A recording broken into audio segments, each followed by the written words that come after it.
Call tonight's meeting to order. We'll take roll, please. Council members Costello. Here. Jameson. Here. Knutson. Litz. Here. Staggers. Present. Anderson. Here. Benega. Here. Brown. Here. We have a quorum present tonight. So tonight will be led in the invocation by Pastor Vince Smith from Cross Point Baptist Church here in Sioux Falls. And after the invocation, we'll have the Pledge of Allegiance. So please rise. Would you pray with me? Our Heavenly Father, we come here this evening to conduct the city's business, and we pray your blessings and your wisdom on the servants that are here to do that business tonight, Father. We pray for a sense of unity and a sense of community, Father. And Lord, we want to remember tonight our servicemen, our Navy, Marines, Army, Coast Guard, policemen, firemen, healthcare workers, Father. We pray a special blessing on them as they serve us as well. Again, Lord, we ask for wisdom. It's in Christ's name I pray. Amen. I pledge allegiance to the flag of the United States of America and to the republic for which it stands, one nation, under God, indivisible, with liberty and justice for all.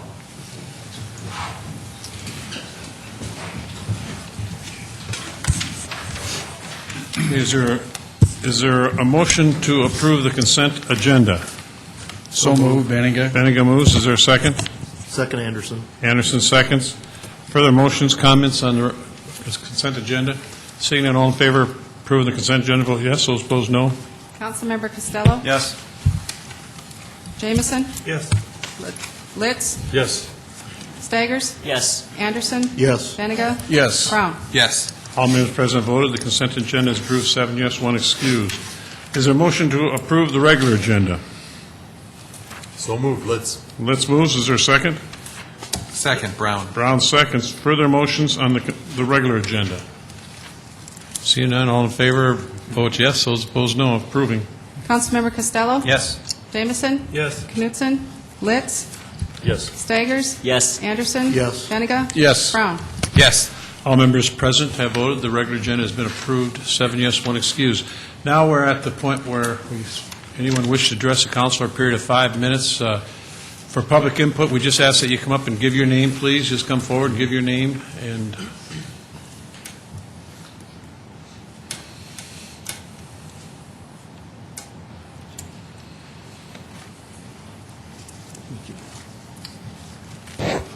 hang on, Charles. Can you use...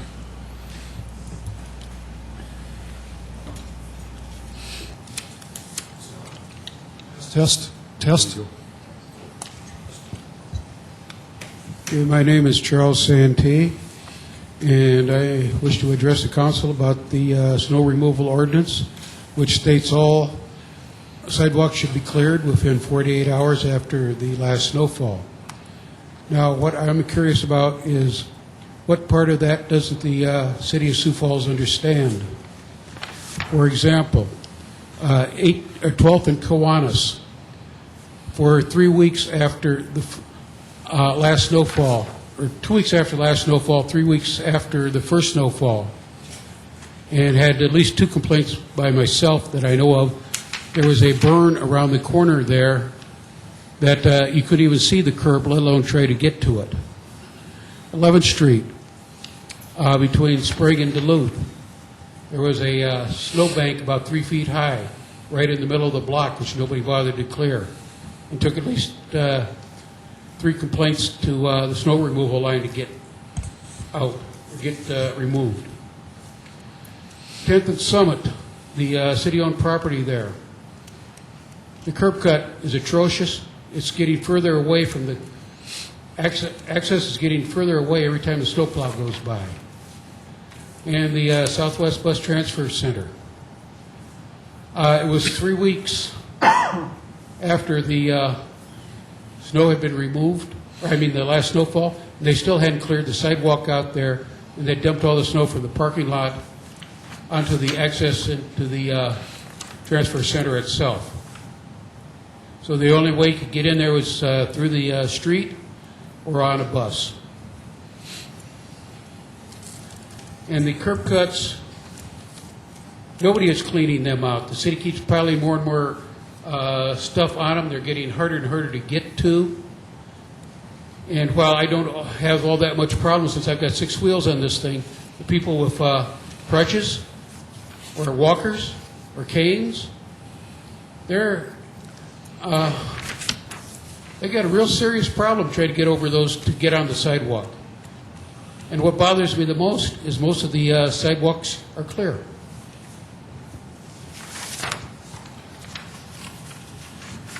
What was the first one you mentioned? 12th and Kiwanis. 12th, just a minute, 12th and Kiwanis? Okay, I got the other ones. And I'll get Billy, I'll get them on it tomorrow then. They've been cleared now, but Oh, okay. why weren't they cleared within 48 hours of the last snowfall? I know they had over 800 or something. I know they were busy out there trying to get them as fast as they could to get them, because I just met with Randy today, but those are done. The property owner is supposed to do it within 48 hours. Why isn't the city? And I'll follow up on that one for you. Oh, I might also mention that a good portion of the bus stops are no longer wheelchair accessible. As far as that goes, there's a bunch of those too that are not really accessible by anybody. Charles, thanks for coming down here tonight. I saw your tracks. I knew I'd see you, and thanks for being here tonight. I appreciate it. I'll check and find out for that. Others that wish to address the council for public input? Seeing no one come forward, let's move to item number 38. Item 38 is a second reading, an ordinance of the City of Sioux Falls, South Dakota, amending the revised ordinances of the city by revising Chapter 43, Vehicles for Hire. Mr. Mayor, Yes. this was an issue taken up by the Public Services Committee at the request of some wheelchair transport businesses. The committee had all along concerns that we weren't hearing from users, and a number of us, I think all of us, have received some emails, and there are some people in the audience today. So in order to facilitate hearing from users, we'd like to defer this for 2 weeks, and we'll take up the issue again Monday at our Public Services meeting at 5 o'clock following the informational. So your motion then, Councilor? I move is to defer 16th? To February 16th. Okay. Is there a second? Second, Litz. Litz seconds it. Further comments on the motion to, go ahead. Yeah, I was wondering if we might be able to hear from some people who came tonight, if they want to testify before the council, so they don't have to come again. If they want to do that, or otherwise they want to come back on the 16th, it's up to them.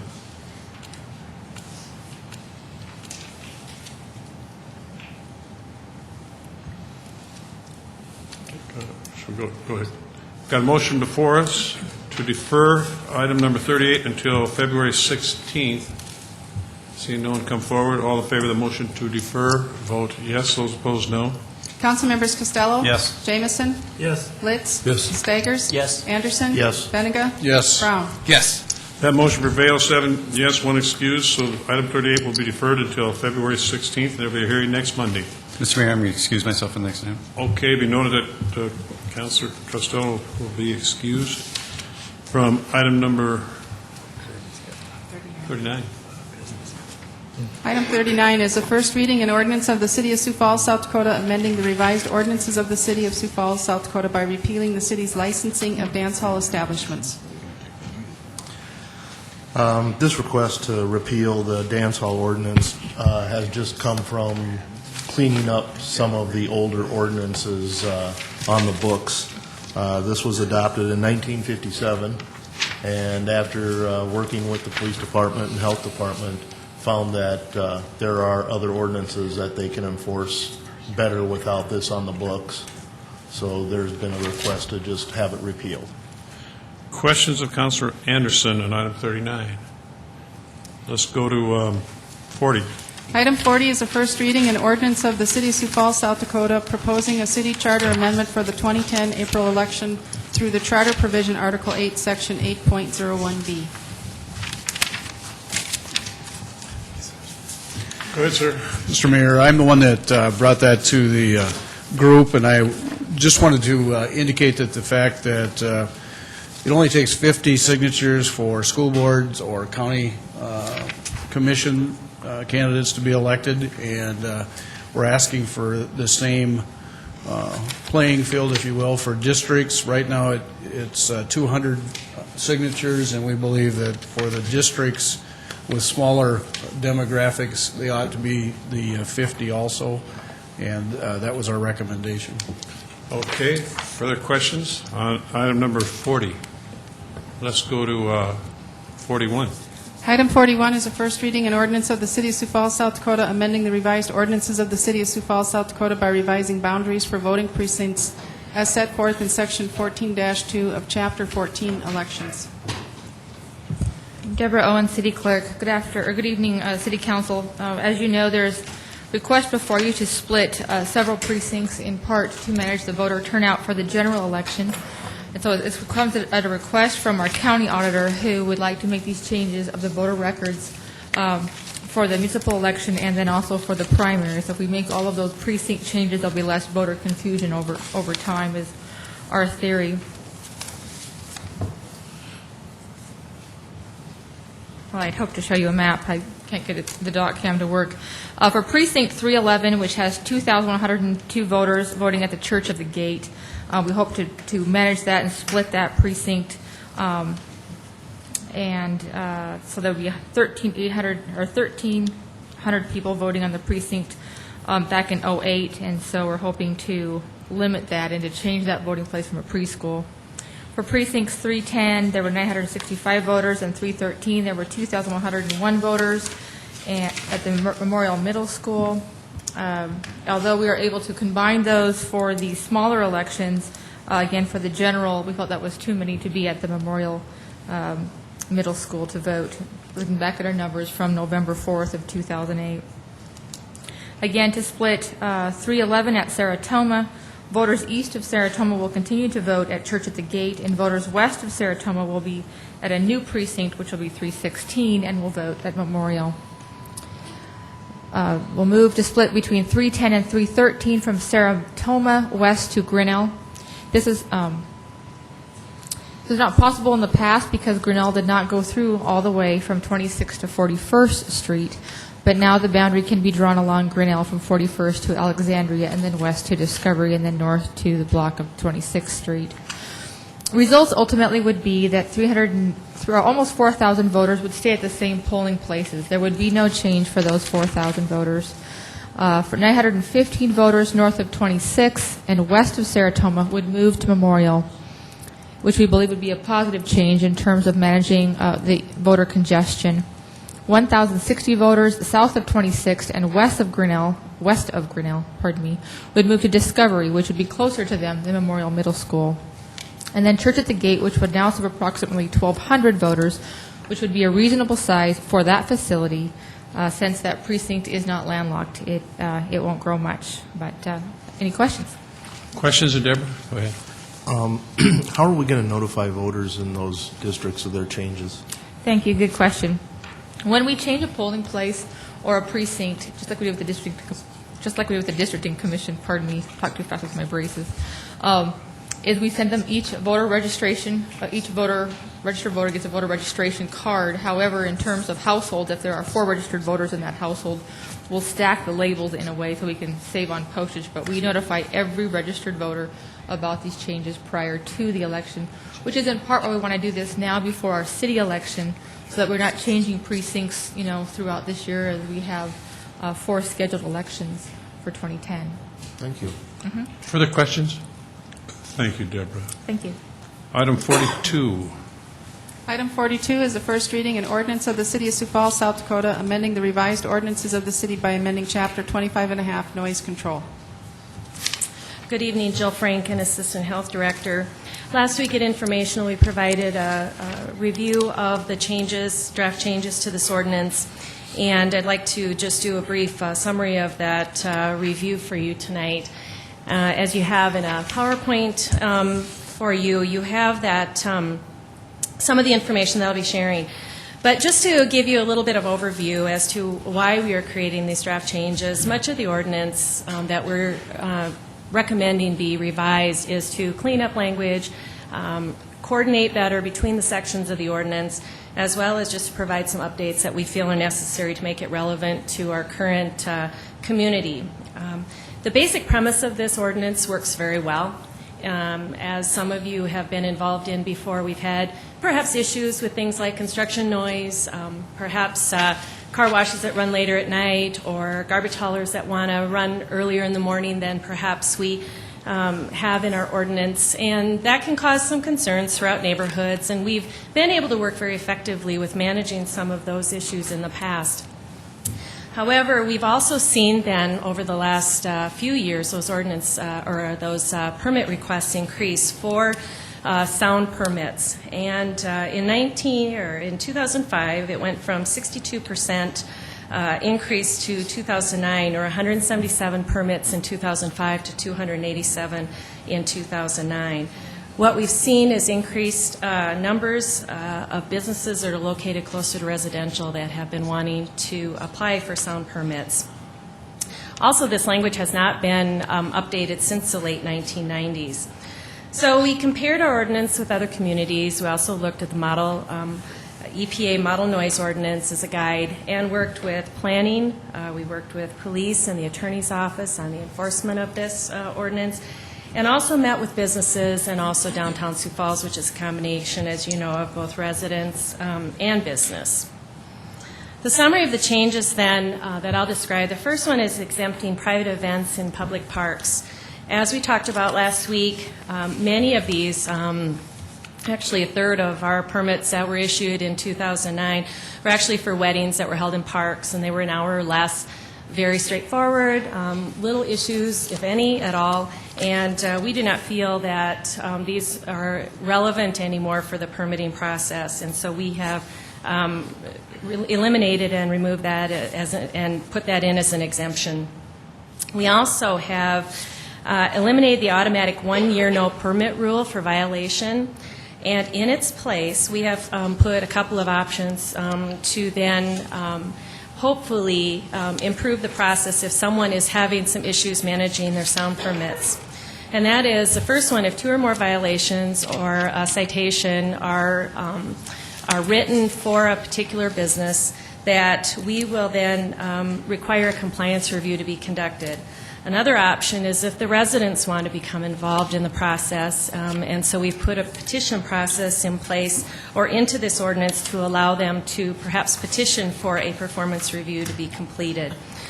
This section of the ordinance was considered to be very favorable by everyone that we've met with regarding these changes to the ordinance. Then the next, we've also integrated the requested changes to permitted sound in the Sioux Falls Business District, downtown Sioux Falls Business District. And that is to permit up to 70 decibels until 10:30, except on Friday and Saturday night, in which that decibel level can be in place by permit until 11:30. Many meetings were conducted by downtown Sioux Falls amongst themselves, and then they asked our department as well as police and the attorney's office to sit with them, meet, talk about this, and this was the consensus they reached, and therefore we have integrated this into the changes. Then we also, Ben is on the next page, if you will, is we created a monthly application for permits, and then we also adjusted the application fees to cover costs for doing this work. Permits, by nature, are for sound. The permit process is in place to help provide some structure around sound that's exceeding the maximum permissible levels that's determined to be appropriate for any community. One of the things I just want to mention to you is, when those maximum levels are in place and they're permitted for a certain level, once that permit is expired, that doesn't mean everything shuts down necessarily. It means then they have to create lesser sound to meet than what is the non-permitted or the regular maximum levels.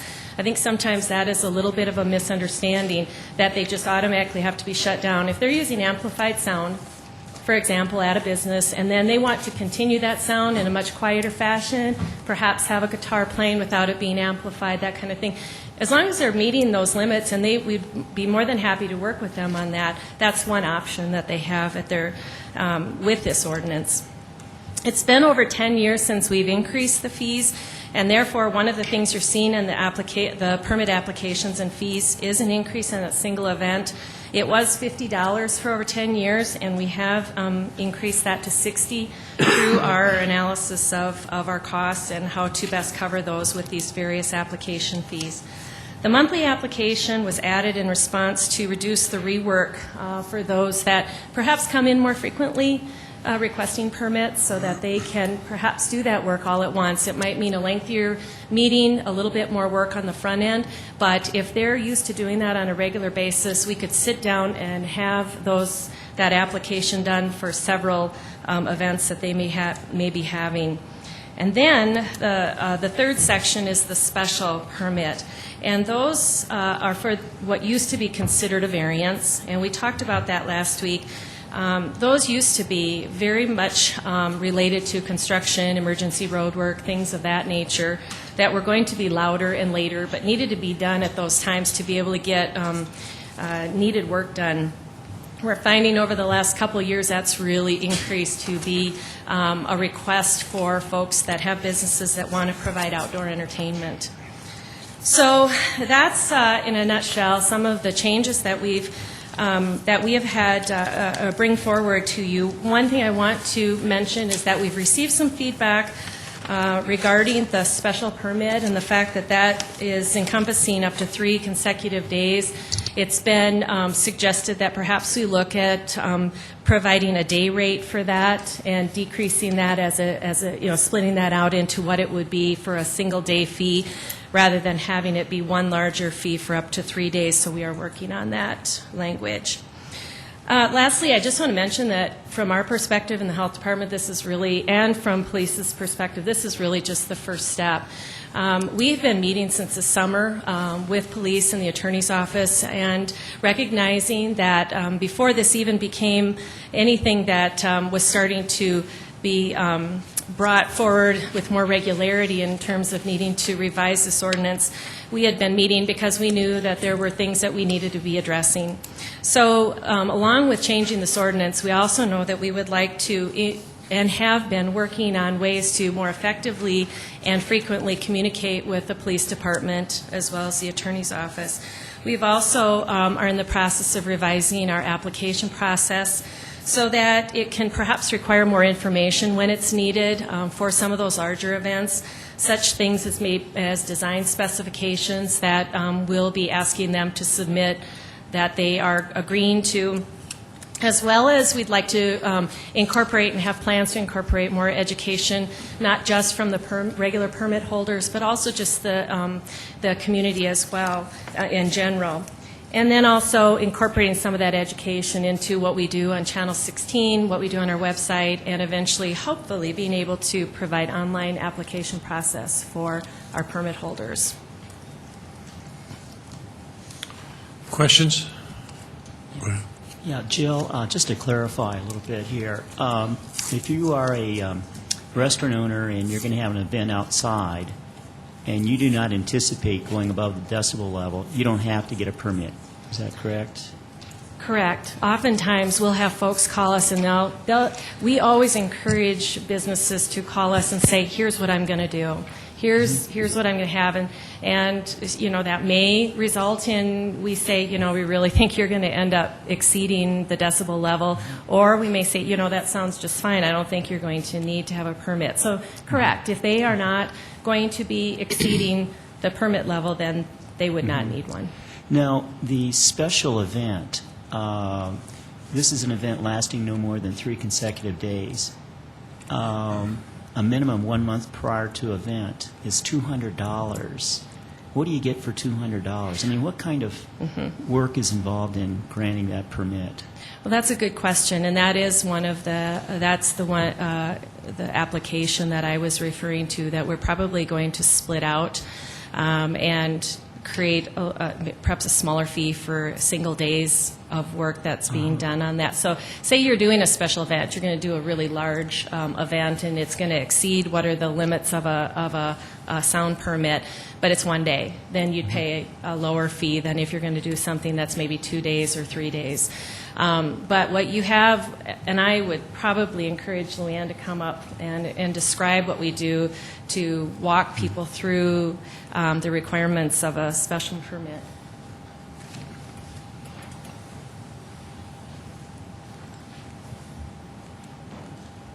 Good evening. I'm Luann Ford with the Sioux Falls Health Department.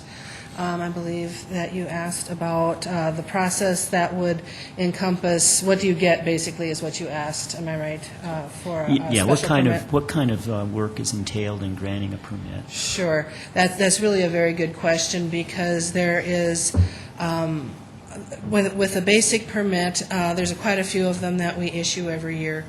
And it's pretty much, you come in, you make your application, we talk about noise control, that sort of thing, being a good neighbor, and then a permit goes on and the event happens. And there's really not a lot of concern when there is a group of people who want to create noise that is louder than the standard permit or going to be later than the standard permit. Then that's when we end up getting a lot of calls, a lot of complaints from folks.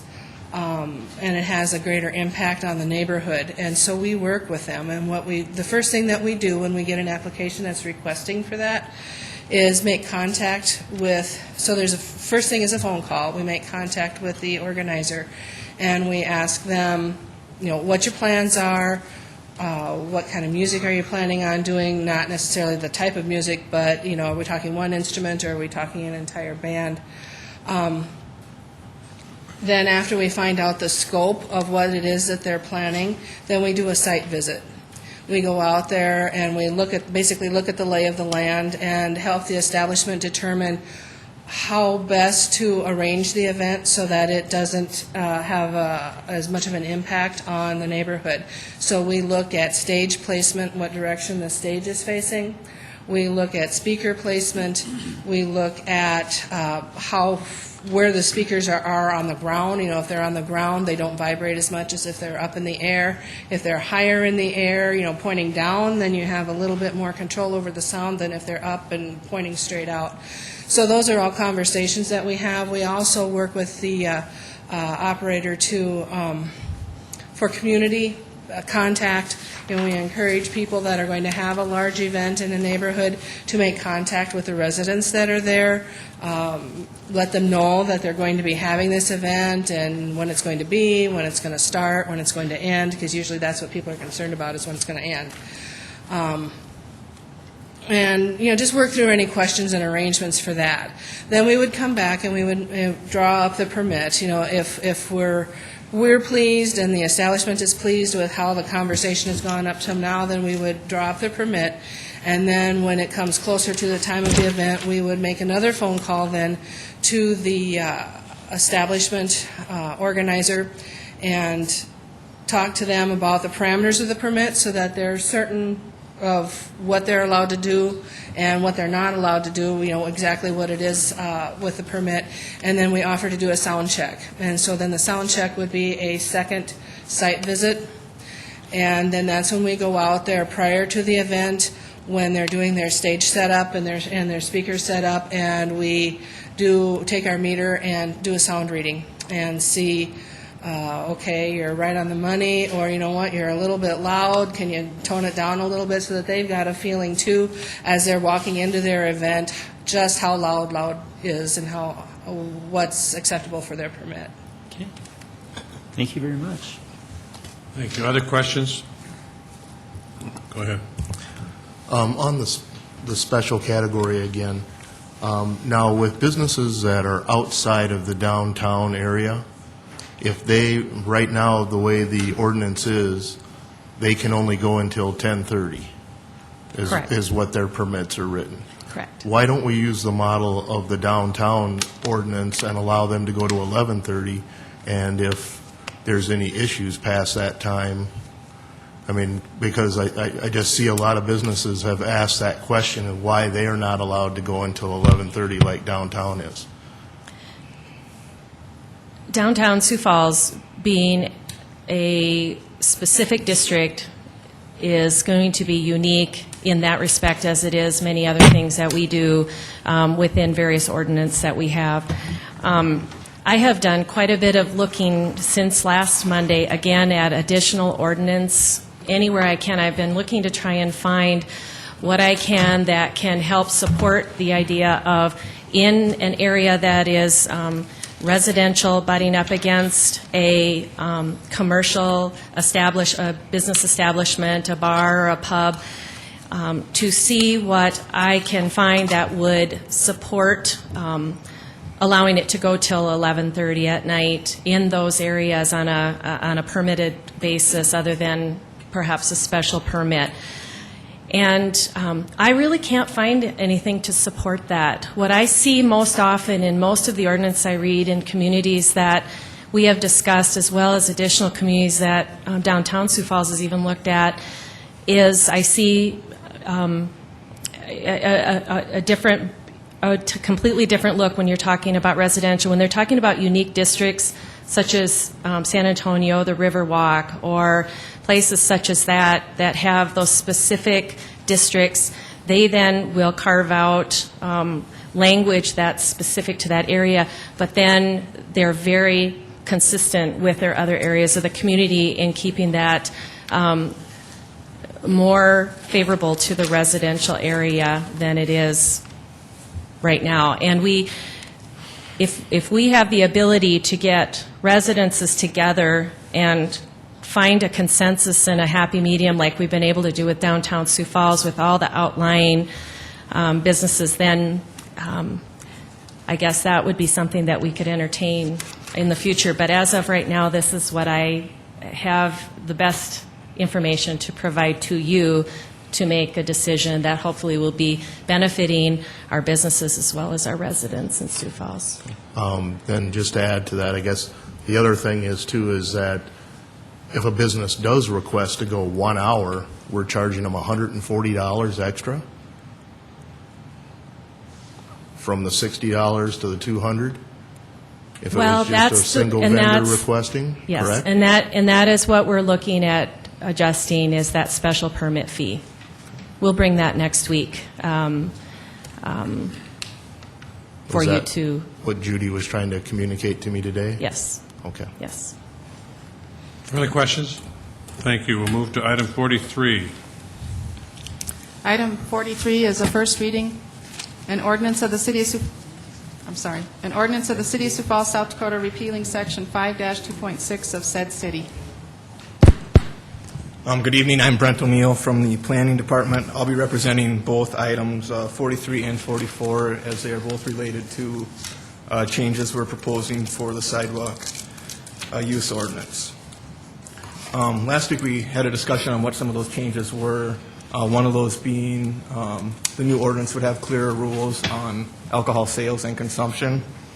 Item 43 is referring to an existing ordinance in the alcohol beveraging section of city ordinance that talks about alcohol sales and consumption on the sidewalk. The new ordinance, we feel, does a more clear and precise job of defining alcohol allowances on the sidewalk, and is also more conducive and supportive to the types of alcohol establishments existing in downtown. With that, Section 5-2.6 becomes redundant, and we're recommending its repeal. Questions of Brad on item 43? Let's go to 44. Item 44 is a first reading, an ordinance of the City of Sioux Falls, South Dakota, amending the revised ordinances of the city by creating Article 4, right-of-way allowances in the Central Business District, and Article 5, events in the Central Business District, along with revising Article 3 of Chapter 29 to revise reference to sidewalk vendors. Again, the same topic. It is a modification clarifying the use of the public sidewalk in downtown. It really does four things. It modifies our language related to vendors. It clearly defines cafes, which have existed for a while but have not really been defined in ordinance. It has parameters that are better outlined compared to our current ordinance. And then one last thing is it does clarify some of the language in the existing ordinance related to the events that occur downtown. Questions? Go ahead. Yes. Brett, could you say something about this first reading of this ordinance about, will this encourage maybe more street vendors or not? I mean, in the past, I can only recall one person that never did anything like that, and I thought it was kind of nice. But will this encourage or discourage or what? I do not think it will discourage. I think the main intent is to make sure that what we have on the books is clear and appropriate for all types of uses. I certainly hope that it encourages more people. I think it's supportive to just bringing people downtown, and that in itself might be enough to encourage more vendors. Further questions? Thank you very much. Let's do, if we could do this, if we could take item 40, 41, 43, and 44 in the first vote, and then we'll come back and do 39 and 42, because Councilmember Costello would like to be excused from those two items. So if we could take 40, 41, 43, and 44 and set the hearing date for February 8th, take that motion at this time. So moved. Brown. Brown moves. Is there a second? Second. Banninger. Banninger seconds. Further comments on the motion? The motion is to set the second hearing for items 40, 41, 43, and 44 for February 8th. All in favor of that motion, vote yes. Those opposed, no. Council members Costello? Yes. Jamison? Yes. Litz? Yes. Staggers? Yes. Anderson? Yes. Benega? Yes. Brown? Yes. All members present have voted. Items 40, 41, 43, 44 have been approved 7 yes, 1 excused. It'll be noted that Councilmember Costello will be excused from 39 and 42. At this time, is there a motion to set the hearing date for February 8th for items 39 and 42? So moved. Jamison. Jamison moves. Is there a second? Second, Anderson. Anderson seconds. Motion to set the hearing date for items 39 and 42 for April 8th. All in favor, vote yes. Those opposed, no. Council members Jamison? Yes. Litz? Yes. Staggers? Yes. Anderson? Yes. Benega? Yes. Brown? Yes. All members present have voted. Items 39 and 42, the hearing date has been set for February 8th. 6 yes, 2 excused. Let's go to item 45. Item 45 is the first reading, an ordinance of the City of Sioux Falls, South Dakota, amending the revised ordinances of the city by amending parking requirements for campgrounds. The Planning Commission recommends approval. Mike Cooper, Planning and Building Services. Some time ago, we worked with the council. The city council approved changes to campground ordinance regulations. And we discovered that there was one other area that we should revise. Within our zoning ordinance, we have provisions for parking standards. And the ordinance that's being presented tonight would exempt campgrounds from additional parking requirements for non-residential buildings, as well as exempting campgrounds from hard-surfaced areas for parking, loading, and drive areas. And again, this is really to try to bring our ordinances into conformance with the current campground that are in the city of Sioux Falls. Questions of Mike on item number 45. Let's go to 46. 46 is the first reading, an ordinance of the City of Sioux Falls, South Dakota, a major amendment, petition number 2009-1203, to Chapter 15.45.070 Plan Development Districts at 6811 South Louise Avenue, amending the Platinum Valley Plan Development District sub-area regulations. The Planning Commission recommends approval. The Platinum Valley Plan Development District is located on the South Louise Avenue between 74th and 77th Streets. On the west side, there are existing retail buildings that have been constructed. This amendment would allow off-sale alcohol to be an additional use within this plan development district. The petitioner for this is Bill Ringen, who is the owner of Wolfie's Liquor Spot, which is currently located on the east side of Sioux Falls. And we have been contacted by him with a desire to allow an additional off-sale alcohol use in this area. Questions of Mike on item number 46. Let's go 47. Item 47 is a first reading, an ordinance of the City of Sioux Falls, South Dakota, a major amendment, petition number 2009-12-4, to Chapter 15.45.070 Plan Development Districts at West 32nd Street and South Ellis Road, amending the Westwood Valley Plan Development District sub-area regulations. The Planning Commission recommends approval. The petitioner for this item is Blake Hyde with Empire Homes. This property is at West 32nd and Ellis. It's about 1.25 acres. It consists of 3 lots, and the applicant is proposing to develop these 3 lots into 2- and 4-plex residential units. And this amendment would allow that land use to be developed on this property. Questions of Mike on item number 47. Let's go to 48. Item 48 is a first reading and ordinance of the City of Sioux Falls, South Dakota, rezoning property at the south side of West 11th Street from Spring Avenue to Duluth Avenue, from the C2 General Commercial District to the Pettigrew Heights 11th and Duluth Planned Development District, petition number 2009-1215, and amending the official zoning map of the City of Sioux Falls. The Planning Commission recommends approval. This is property that's currently owned by the City of Sioux Falls. It's about 1.25 acres of land. It's part of our Pettigrew Heights neighborhood redevelopment. And the proposed use of this property will be for the construction of a 57-unit apartment building, with the first floor being used for retail and office. The city received a proposal from St. Joseph Catholic Housing to develop on this site. The timeline for this property to be developed is that in April of this year, we're anticipating that the South Dakota Housing and Redevelopment Authority will approve the final financing to move forward with this project. And then the city will be working with the developer on an agreement as well as the sale of the land that would be presented to the City Council later this year, with construction to be anticipated around September. We will also be bringing a petition forward for City Council action to vacate an alley that extends through this property. Questions of Mike on item 48? Yeah, Mike, just to clarify, don't we already have a price for the property negotiated between us and Yes. St. Joseph? Oh, okay. And we are just working on the final agreement to make that transfer. And how much is that again we're paying? I don't have they're that number paying? with me tonight, Oh. but I can get it to you. Okay. Yes. Other questions? Let's go to 49. Item 49 is an ordinance of the City of Sioux Falls, South Dakota, rezoning property at South Minnesota Avenue and West 85th Street from the AG Agricultural District to the Charis Corner Planned Development District, petition number 2009-1213, and amending the official zoning map of the City of Sioux Falls. The Planning Commission recommends approval. This property is owned by First Christian Reformed Church. It's located on the northwest corner of 85th Street and South Minnesota Avenue. The property consists of about 15 acres. The church is proposing to sell this property for development. And the way that the zoning is being proposed is that there would be about 3 acres on the west side approved for multifamily residential, and the balance on the east side will be approved for future commercial development. Questions of Mike on item number 49? Let's go to 50.